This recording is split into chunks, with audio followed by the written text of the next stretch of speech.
샬롬 김윤규 목사입니다. 오늘 우리들은 레위기 25장의 말씀이 구약성경과 신약성경에 어떻게 적용이 되어졌는지 생각을 해보도록 하겠습니다.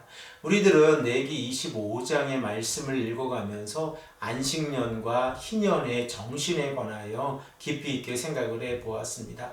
특별히 우리가 희년의 정신에 관하여 생각을 해보면 이스라엘 백성들이 조상으로부터 물려받은 땅을 영원히 빼앗기지 않을 권리와 자유를 가지고 있다고 하는 사실입니다.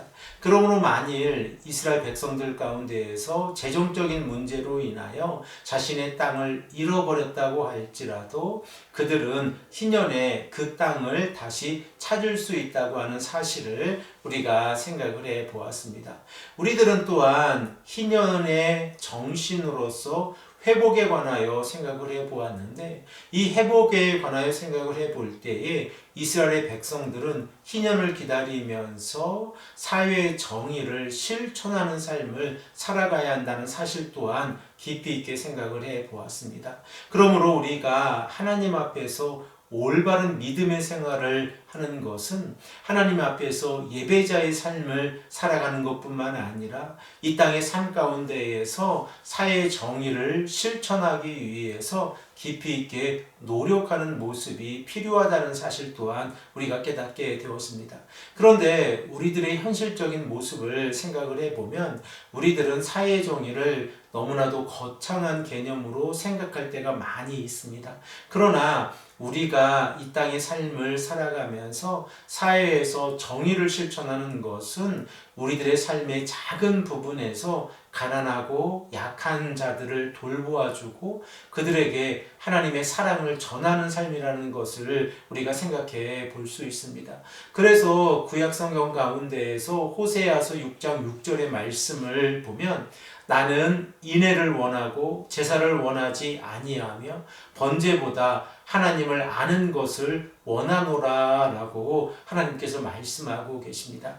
이 말씀의 핵심적인 의미는 이스라엘 백성들이 비록 절기로 하나님 앞에 모이고 안식일에 하나님 앞에 모여서 하나님을 예배한다고 할지라도 그들이 이웃과 더불어 하나님의 사랑을 실천하지 아니하고 또한 하나님을 알아가는 지식에 노력하지 아니하면 그들이 드리는 제사가 아무런 의미도 없다고 하는 사실입니다.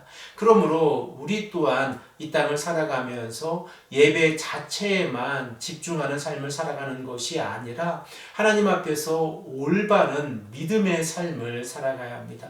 이러한 믿음의 삶은 하나님 앞에서 이웃과 더불어 사랑을 실천하고 그 사랑 가운데에서 함께 살아가는 것입니다. 그래서 레위기 19장 18절의 말씀을 우리가 생각해 보면 하나님께서는 이웃을 사랑하라 라고 말씀하고 계신데 그 내용이 어떠한 내용인지를 우리가 말씀을 통하여 다시 한번 읽겠습니다.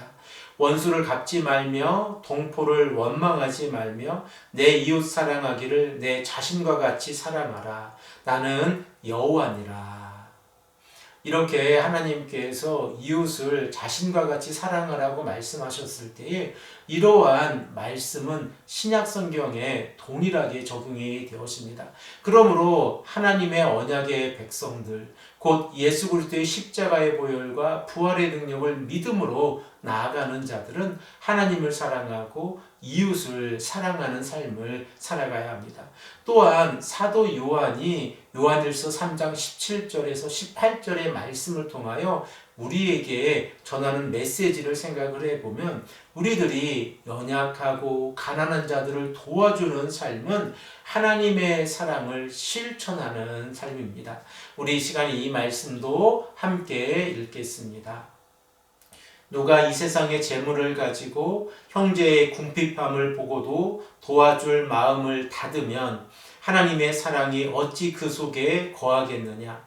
자녀들아, 우리가 말과 혀로만 사랑하지 말고 행함과 진실함으로 하자. 사도 요한이 하나님의 백성들이 이 땅에서 삶을 살아갈 때에 혀로만 사랑하고 말로만 사랑하지 말고 행함과 진실함으로 사랑하라 라고 말씀하고 계신데, 이러한 사랑의 실천이 우리들의 삶에서 이루어지기를 소망합니다. 그러므로 우리들은 우리 주변에 있는 이웃들의 궁핍함을 바라보았을 때에 그냥 넘어가지 말고 그들을 어떻게 도와주어야 하는지를 깊이 있게 생각하고 기도하며 하나님의 사랑을 실천해야 합니다. 이렇게 희년의 정신으로서 하나님 앞에서 사회의 정의를 실천하고 이웃을 사랑하는 모습은 너무나도 소중합니다. 두 번째로 우리가 생각해 보아야 하는 것은, 희년의 정신을 통하여 우리들은 이 땅에서의 삶이 영원하지 아니하고 나그네의 삶이라는 것을 늘 기억하며 살아가야 합니다. 우리가 이 땅에서의 삶이 순례자의 길을 걸어가는 나그네의 삶이라는 것을 깨달았을 때에 우리들은 영원한 하나님의 나라를 바라보면서 믿음으로 살아갈 수 있습니다. 그러므로 히브리서 기자는 아브라함의 삶을 우리들에게 언급하면서, 아브라함은 곧 영원한 하나님의 나라를 바라보았다는 사실을 강조하고 있습니다. 우리 이 시간에 히브리서 11장 8절에서 10절의 말씀을 한 목소리를 읽겠습니다. 믿음으로 아브라함은 부르심을 받았을 때에 순종하여 장래의 유업으로 받을 땅에 나아갈새 갈 바를 알지 못하고 나아갔으며, 믿음으로 그가 이방인의 땅에 있는 것 같이 약속의 땅에 거류하여 동일한 약속을 유업으로 함께 받은 이삭 및 야곱과 더불어 장막에 거하였으니, 이는 그가 하나님의 계획하시고 지으실 터가 있는 성을 바랐음이니라. 아멘.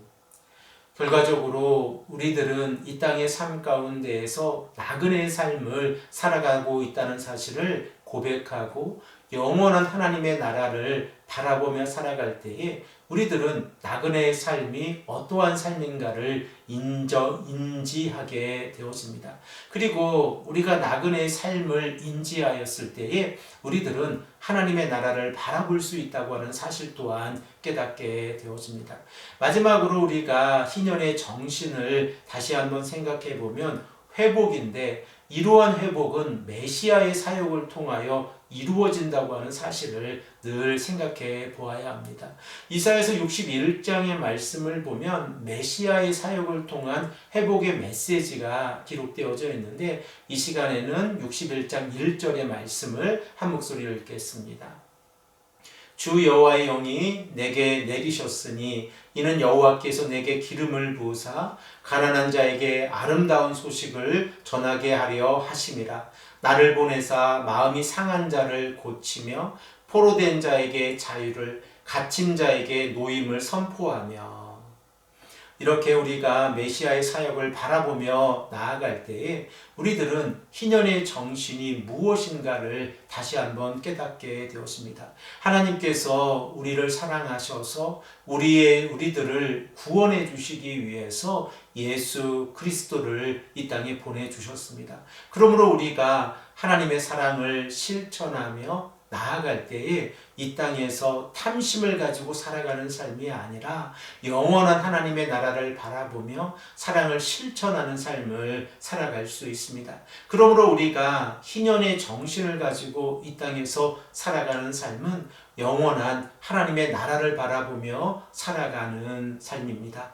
사랑하는 성도 여러분, 오늘 이 하루도 우리가 하나님의 사랑을 실천하고 말씀을 가까이 하는 삶을 살아가기를 소망합니다. 또한 우리가 하나님 앞에서 올바른 믿음의 고백을 통하여 우리들의 삶이 하나님의 말씀에 순종하는 삶이 되기를 간절히 소망합니다. 오늘도 이 아침에 간절히 기도하실 때에 우리가 하나님 앞에서 올바른 믿음의 길을 걸어갈 수 있도록 함께 기도하시기를 부탁드립니다. 특별히 최근에 들려오는 우리들의 조국 한국의 정치 상황이 어렵고 힘든 상황 가운데 있습니다. 우리가 이 시간에 한국을 위해서도 함께 기도하는 귀하고 복된 성도님들이 되시기를 함께 축복합니다. 함께 기도드립니다. 아버지 하나님, 감사드립니다. 오늘도 우리에게 말씀해 주셔서 희년의 정신에 관하여 우리가 다시 한번 생각해 보게 하시니 감사합니다. 아버지 하나님, 하나님께서 모든 것을 회복시켜 주실 때에 우리들의 마음과 우리들의 영혼 또한 회복시켜 주시고, 우리가 나그네의 삶을 살아가면서 탐심을 버리고 하나님의 사랑을 실천하는 삶을 살아갈 수 있도록 인도하여 주시옵소서. 특별히 우리가 먼 곳에서 살아가고 있지만 우리들의 조국 대한민국을 위해서 함께 기도합니다.